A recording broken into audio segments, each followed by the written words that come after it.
आज की अदालत में जो बहस हुई है, इसलिए बेटा मैंने फैसला किया है कि सेठ दाऊद ने मुल्क का तगड़ा वकील किया अपनी पैरवी के लिए। मैं और प्रिया हम खुद ही जमाने का सामना करेंगे। तो किसी पे आ सकता है। भाई सुना था कि आप मुखालिफ के चीथड़े तक नहीं रहने देते उसके जिस्म पर, लेकिन आज देख भी लिया। दिल क्या हुआ वहीद भाई, घबराए हुए लग रहे हो। भाई वाह वाह, जी खुश कर दिया आपने मेरा।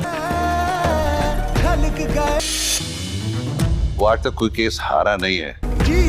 मैं ये दोनों बाप बेटी आपके कदमों पे गिरकर माफी की भीख मांगेंगे।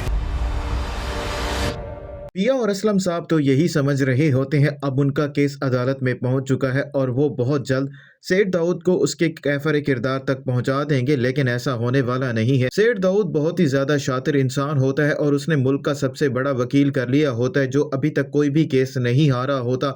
और जैसे ही वहीद वकील को ये बात मालूम होती है उसके तो पांव तले से जमीन निकल जाती है। वह बहुत ज्यादा परेशान नजर आ रहा होता है और सावल, पिया और असलम साहब जैसे ही अदालत के बाहर पहुंचते हैं तो वहीद वकील उन्हें यही बुरी खबर सुनाता है कि सेठ दाऊद ने बहुत बड़ा हाथ मारा है और मुल्क का सबसे महंगा और बड़ा वकील कर लिया है। वो आज तक कोई भी केस नहीं आ रहा। तो सावल उसे तसल्ली देगा और उसे यही बात करेगा, आपको घबराने की ज़रूरत नहीं है, इंशाअल्लाह जीत हमारी ही होगी। लेकिन ऐसा होने वाला नहीं है। वो वकील बहुत ही ज़्यादा शातिर इंसान होता है और सेठ दाऊद ने उसे सारी बातें बता दी होती हैं कि कैसे पिया और सावल एक दूसरे को पसंद भी करते हैं। इसीलिए वो वकील इसी बात का फ़ायदा उठाता है और अदालत में यही सवाल उठाता है कि सावल और पिया के दरमियान बहुत कुछ चल रहा है और असलम साहब को ये बातें बिल्कुल भी पसंद नहीं आ रही होती और वो बहुत ज़्यादा परेशान भी हो जाता है। इसीलिए अदालत के बाद वो घर आते हैं तो रास्ते में असलम साहब यही सोच चुके होते हैं कि वो सावल से यही बात करेंगे।